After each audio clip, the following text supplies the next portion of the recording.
always choose love over fear.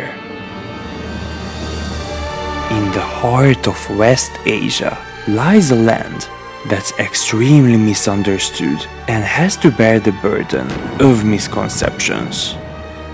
But just like most treasures, it hides in disguise, waiting for those only destined to discover it. My name is Adam, and I'm a traveler. For the past years, I've been exploring fascinating spots across the globe. This time, I'm taking the phrase solo trip to the next level by attempting to unveil the exceptional region of Iraqi Kurdistan.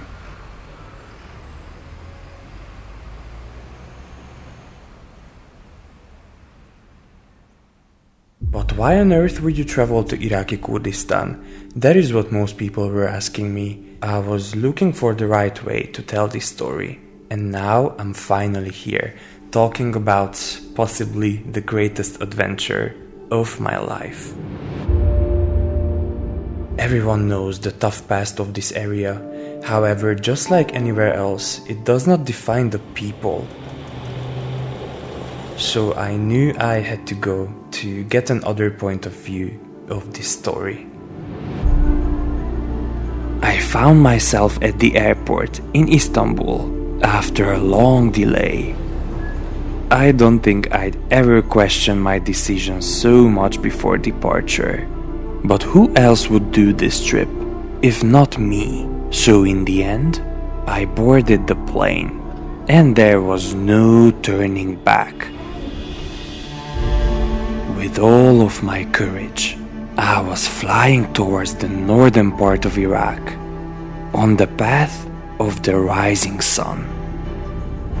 I had so many questions on my mind and many concerns. However, all the answers were on the other side.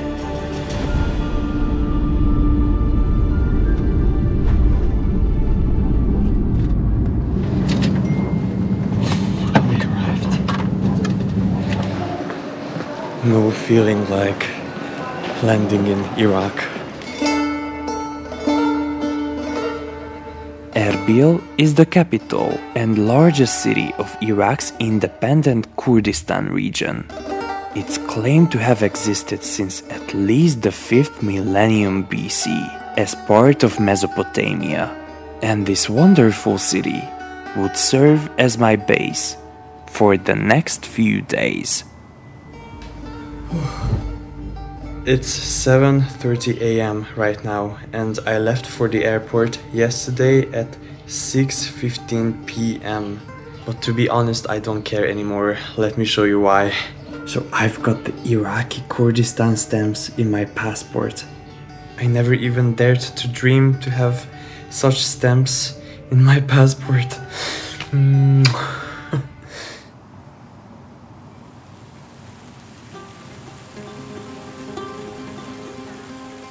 Because of local laws, I couldn't take my drone with me, but I managed to carry my old Nikon camera, and I figured I should try to take some portraits of the people in Erbil. I was surprised how keen the people were on being photographed, and little did I know that meeting one of the people I took a photo of would change my whole trip completely. I walked out with no expectations, and I was a little bit nervous, but this was soon replaced with calm feelings as I stepped in the middle of the old town known as Kalat, where the locals and other visitors were so welcoming. This has never happened to me before, and I'm so anxious in these situations, but they are the ones who are asking for pictures.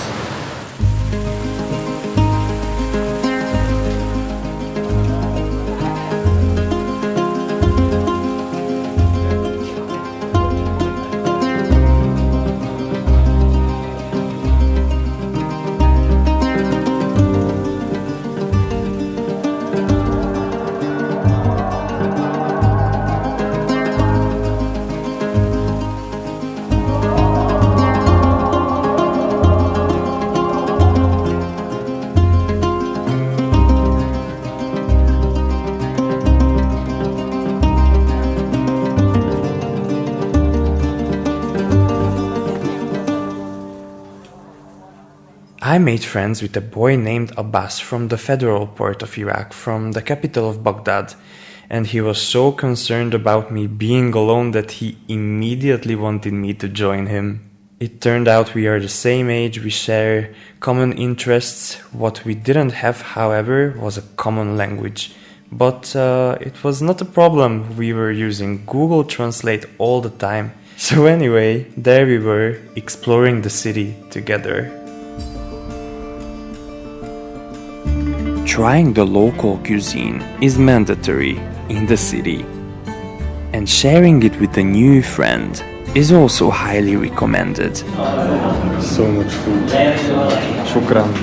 Oh, and the hot Arab-style tea is also strongly advised. This old city drew me in, despite the incredible heat. It's warm, right? But I often had to pinch myself, just to be sure that what was happening was real.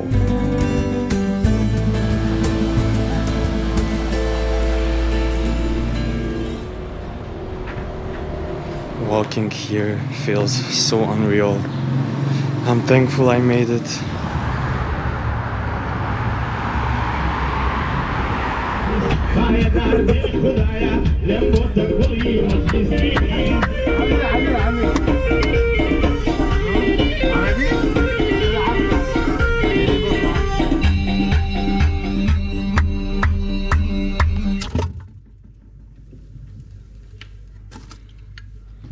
Guys, this heat is crazy. I'm trying to drink a lot of water, but my body is also craving sugar, so here we go. Ah, so sweet. Exactly what I needed. Look at my forehead. Oh my god.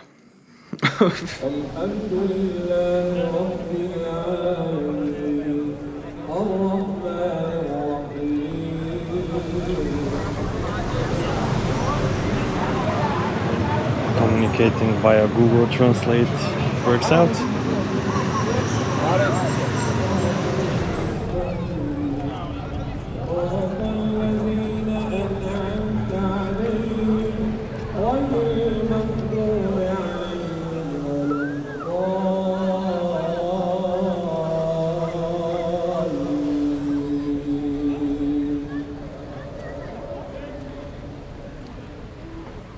The evenings are when life really starts in Erbil, because during the day it is very hot in the summer. It can get up to 50 something degrees Celsius, so it's quite understandable. And it was just so nice to see the buzzing city. I did not expect this from Erbil. Families walking around together, men drinking tea next to the road, so many kiosks full of every kind of goods like sweets, meat, and also fruits. Even if you don't buy something, it is just worth going out for the vibes.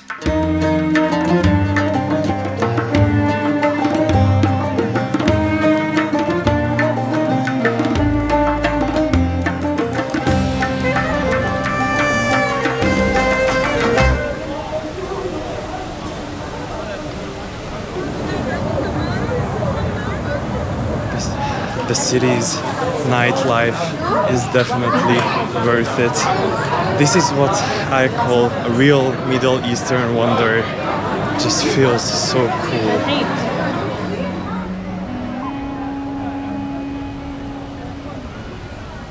So I haven't had almost any sleep since 2 days.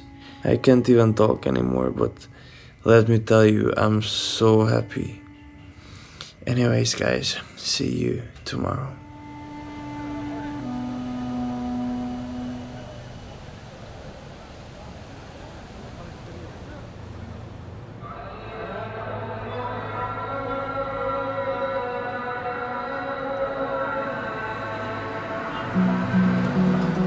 It was a new day in northern Iraq. In a special region like this, plans might change at any time, so I decided to go with the flow and see what happens. Thus I called my new friend and I hoped for the best. But no adventure begins without a proper meal. At this point, I was feeling so comfortable already. It was like at home, which might have also been because of the food, as both Iraq and my home country were once part of the Ottoman Empire, which influenced our cultures so much. It's chai time. Chai time? Chai time. So traveling around the Kurdistani region is not the easiest, I would say. There are several checkpoints that you need to pass through, but I decided to leave Erbil for one day anyway, just to see how things are. There are shared taxis that you can take, and we made friends on the way to the other city with a lady called Nagah. She was so nice, and she turned out to be the only person I met in Iraqi Kurdistan who knew perfect English. And I just loved how you can exchange contacts with your companions and you can keep in touch. So all of us were in this small shared taxi traveling to the city of Sulaymaniyah. My first time on the roads of Kurdistan. So exciting and a bit worrying.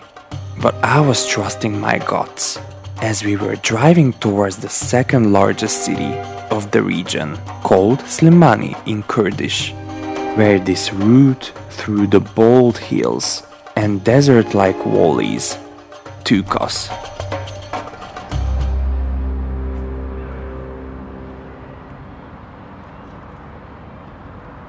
I felt so good after successfully passing all the checkpoints, and at the last of them, they even asked me if I liked my stay in the northern part of Iraq. They were like, "Adam, welcome to Sulaymaniyah." I didn't know what to anticipate, as it was a random idea to visit this place. You're a rock star. The name of the city comes from the Ottoman Sultan, Suleiman, and even though it has a lot to evolve, it felt so grand somehow. It was a little chaotic, but that's what I love, and exploring it with one more new friend was so awesome.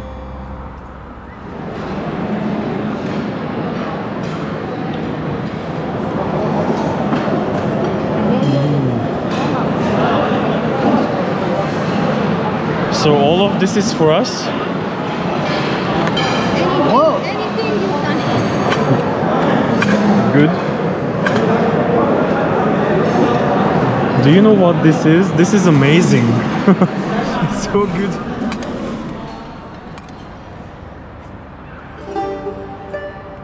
In the evening you can climb up to a mountain top which overlooks the city.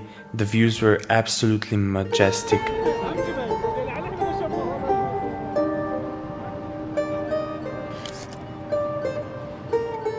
But after this nice part came the toughest part of this journey.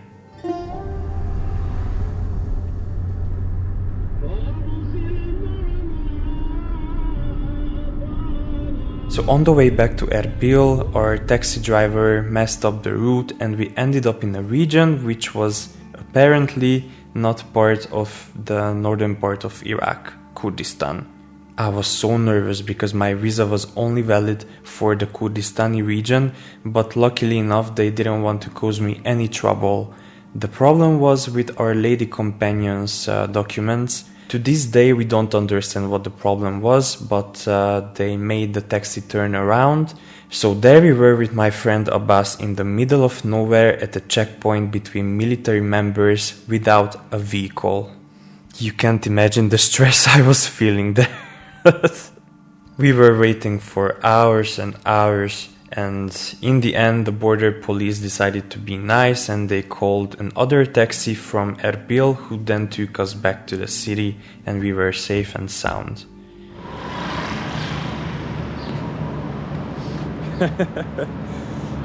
Of course I didn't film any of it because it was at a checkpoint, and also I was more nervous about these men being with guns and I just didn't understand what is going on. My phone died, so my friend couldn't write in Google Translate.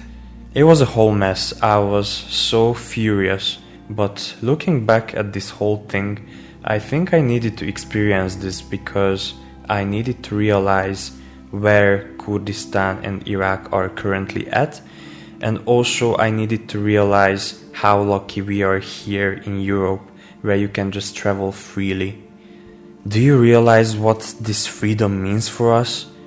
From the bottom of my heart, I wish that each country in the Middle East and just everywhere in the world can reach this kind of freedom very, very soon.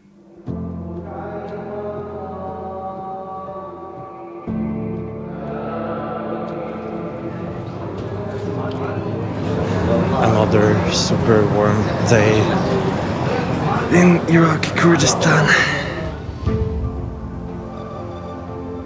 Time was passing by so quickly in Erbil. Unfortunately, my friend Abbas needed to travel back to Baghdad, but he had something to say to me and to you before he left. أنت ليش تريد تزور العراق؟ لازم تزور العراق حول الأماكن الدينية والمقدسة.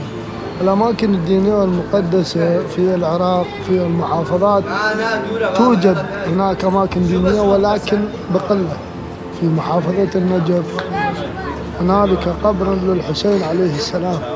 في النجف الأشرف الإمام علي عليه السلام. هؤلاء أئمة طاهرون لهم تاريخ عظيم ومشرف التي خاضت في حروب في الهجرية. عندما تأتي إلى المدينة التي أسكن بها أنا هنالك مرقد جيد يأتون إليه الناس من جميع أنحاء العالم، من باكستان، من الهند، وشيخ عبد القادر الجيلاني. هذه المعالم الدينية. أما معالم التراثية فاحنا يوجد لدينا في بغداد، في وسط بغداد، معلم أثري بسيط ولكنه ذو أثر كبير في العالم، وهنالك من تمنى أن يكون له شارع مثل هذا هو المتنبي. المتنبي هو شاعر عراقي قديم عرف في العصور القديمة، وهنالك شاعر أيضا له مكانة خاصة أو مكان سياحي أصبح الآن تزوره آلاف الناس. أبو ناس. وشكرا. وأي سؤال يتجه إلي no problem, I miss you. شكرا. Also, Maha managed to come back to Erbil, so she was kind enough to invite me for dinner, and it was just such a heartwarming gesture from her side. I'm so full. Iraqi hospitality, my friends. My last hours in Erbil were bittersweet. But hey, I'm optimistic that soon I'll come to unveil more of this magnificent place.